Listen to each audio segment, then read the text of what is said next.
আসসালামু আলাইকুম। তাহমিনাস লাইফ ক্যাপচারে আপনাদের সবাইকে স্বাগতম। কেমন আছেন আপনারা সবাই? আমরা সবাই আলহামদুলিল্লাহ ভালো আছি। চলে এলাম বরাবরের মতো নতুন আরও একটি ব্লগ নিয়ে। আশা করছি শেষ পর্যন্ত সবাই সাথেই থাকবেন। আর আজকের ব্লগটাও আমি বিকেল থেকে শুরু করলাম, মানে সন্ধ্যার পর থেকে। তো আমার বড় ছেলেটা কিন্তু অনেক অসুস্থ আজকে অনেক দিন যাবৎ। তো মা এসেছিল ওকে দেখতে। তো আসার সময় একটা পিৎজা নিয়ে এসেছে, তো সবাই মিলে পিৎজাটা খেয়ে নিলাম। তারপর এই তো আমার নানু বাড়ি থেকে আনা যে কচুরমুখীগুলো, ওগুলোকে ভাপিয়ে নিয়েছি, তারপরে চুলে নিয়েছি অফ ক্যামেরায় আমি। তারপর এখানে কিছু মশলা কষিয়ে নিয়েছি রান্না বসাবার জন্য। এখানে আমি কড়াইতে পরিমাণ মতো তেল দিয়ে পেঁয়াজ ভেজে নিয়েছিলাম, তারপর আদা রসুন বাটা দিয়েও কিছুক্ষণ সময় ভেজেছি। তারপর হলুদের গুঁড়া, মরিচের গুঁড়া, লবণ, অল্প পরিমাণ ধনিয়ার গুঁড়া আর জিরার গুঁড়ো দিয়ে পানি দিয়ে মশলাটাকে খুব ভালোভাবে কষিয়ে নিয়েছি। তারপরে এই তো মশলাটা কষানো হলে এখানে আমি 2টা টমেটো কেটে দিয়েছি, দিয়ে টমেটোটাও খুব ভালোভাবে কষিয়ে নিয়েছি। আর 4-5টা আস্ত কাঁচামরিচ আমি দিয়ে দিয়েছি।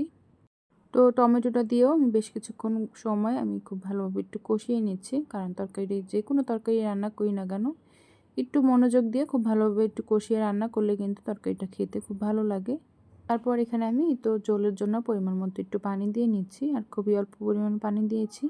আর আগে থেকে আমি মাছ ভেজে নিয়েছিলাম হলুদের গুঁড়া, মরিচের গুঁড়া, লবণ আর অল্প একটু আদা রসুন বাটা দিয়ে মাছগুলোকে একটু হালকা করে একটু ভেজে নিয়েছি। তো ভাজা মাছগুলোই আমি এখানে অ্যাড করে দিচ্ছি, দিয়ে এখন ঢাকনা দিয়ে ঢেকে আমি রান্না করে নিব ঝোলটা টানা অবধি। তো ভিডিওর এই পর্যায়ে এসে সেই পুরনো কথাটি আবারও বলে নিচ্ছি, যারা এতক্ষণ যাবৎ ধৈর্য ধরে আমার ভিডিওটি দেখছেন কিন্তু একটি লাইক দেননি, প্লিজ একটি লাইক দিয়ে আমার ভিডিওটি দেখা কন্টিনিউ করুন। আর আপনারা যদি আজকে নতুন আমার চ্যানেলটি ভিজিট করে থাকেন, আমার আজকের ভিডিওর কোনো অংশ যদি আপনাদের কাছে ভালো লেগে থাকে, তবে আমার চ্যানেলটি সাবস্ক্রাইব করে আমার সাথেই থেকে যেতে পারেন এবং আমার আজকের ভিডিওর ভালো এবং মন্দ দিকগুলো আমাকে কমেন্টস করে জানাতে পারেন।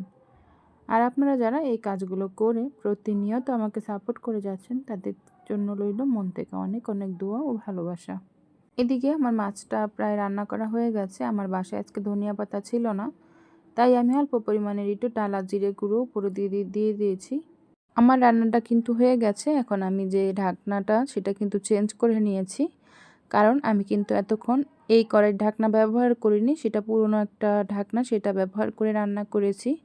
কারণ রান্নার সময় কিন্তু কড়াইয়ের ঢাকনার ওপরে অনেকটা পরিমাণে তেল আর মশলা জমে, সেটা কিন্তু পরিষ্কার করলেও সহজে ওঠে না, আর প্রতিদিন মাজাও কিন্তু আমাদের পক্ষে সম্ভব না। এর জন্য আমি সবসময় চেষ্টা করি যে পুরনো ঢাকনার উপরে রান্না করতে। তো রান্না নামানোর হয়ে গেলে আমি আবার নতুন যে ঢাকনাগুলো পরিষ্কার ওগুলো ব্যবহার করি। আর আমি যেহেতু একবেলার জন্যই রান্না করি আর অল্প পরিমাণে রান্না করি, কারণ সকালে একবার রান্না করি আবার রাতে একবার রান্না করি। তো সকালে যেটা রান্না করি ওটা জান্নাতের বাবাকে অফিসে খাবারের জন্য দিয়ে দিই, আর আমাদের জন্য দুপুরের জন্য রেখে দিই। আর রাতের রান্নাটা আমি রাতেই শেষ করে ফেলি, যতটুকু রান্না করি শেষ করার চেষ্টা করি আর কি।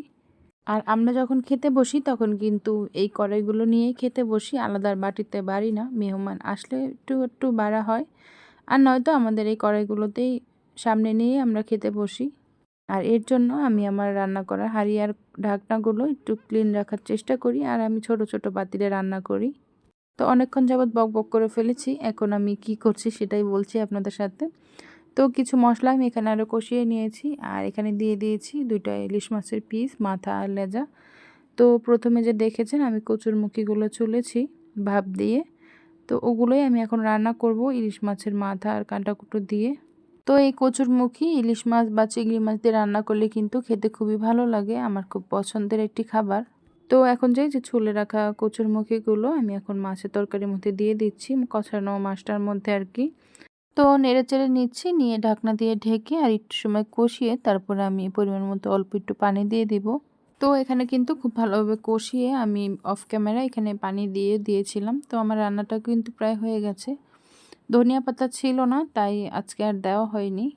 তো ধনিয়া পাতা ছাড়া যে রান্না হবে না এমনটা কিন্তু নয়। তো এই মন মানসিকতা আমি সবসময় আমার ভিতরে রাখি, যে আমার বাসায় যখন যতটুকুই থাকে অতটুকু দিয়ে আমি চালিয়ে নেওয়ার চেষ্টা করি।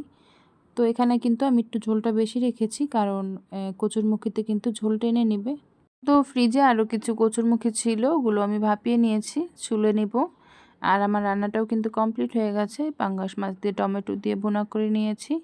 কচুরমুখী দিয়ে ইলিশ মাছ দিয়ে। আর আমি কিন্তু কচুরমুখী রান্না করেছি যে ঢাকনাটা দিয়ে, সেটাও কিন্তু আমি চেঞ্জ করে ফেলেছি। আর ওই পুরনো একটা ঢাকনা দিয়েই কিন্তু আমি 2টা তরকারি রান্না করে নিয়েছি। এর জন্য আমার ঢাকনাগুলো ক্লিন আছে এখনও। আর এখানে অফ ক্যামেরায় ডাল রান্না করে নিয়েছি আর ভাত রান্না করে নিয়েছি। আর এই তো কচুরমুখীগুলো সবগুলো ছুলে নিয়েছি। এখন আমি ঠান্ডা করে ডিপ ফ্রিজে রেখে দেব। আর এখন কিন্তু নতুন আদা উঠেছে, এর জন্য আদার দাম বেশ কম। 80 টাকা, 90 টাকা, 100 টাকা হলেই 1 কেজি আদা পাওয়া যায়। আর এই আদাই কিন্তু আমাদের অফ সিজনে 250 থেকে 300 টাকা কেজিতে কিনতে হয়। তাই এখন আমরা চাইলেই কিন্তু বেশ কিছু পরিমাণের আদা কিনে ধুয়ে কুচো করে ডিপ ফ্রিজে রেখে দিতে পারি। পরে ব্লেন্ডার করে নিলেই কিন্তু হয়ে যাবে। তো এতে করে কিন্তু আমাদের বেশ কিছু পরিমাণের টাকা আমরা বাঁচাতে পারি। তো আমার এই টিপসগুলো কিন্তু যারা আমরা আছি অনেকে তাজা তাজা খেতে পছন্দ করি তাদের জন্য না। আমরা যারা মধ্যবিত্ত কষ্ট করে হলেও 2 টাকা বাঁচানোর চেষ্টা করি, তারা এই টিপসগুলো ফলো করতে পারি। তারপর এই তো অনলাইন থেকে কিছু খাবার অর্ডার করেছিলাম, ফ্রোজেন ফুড। তো এখানে আছে চিকেন বল, নাগেটস আর ছিল হচ্ছে চিকেন সসেস। এই খাবারগুলো কিন্তু আমার বাচ্চারা খুব পছন্দ করে, মূলত এর জন্যই আনা হয়েছে। তো যারা এতক্ষণ যাবত ধৈর্য ধরে আমার ভিডিওটি দেখছেন তাদেরকে অসংখ্য ধন্যবাদ জানিয়ে আজকের জন্য বিদায় নিচ্ছি। আসসালামু আলাইকুম।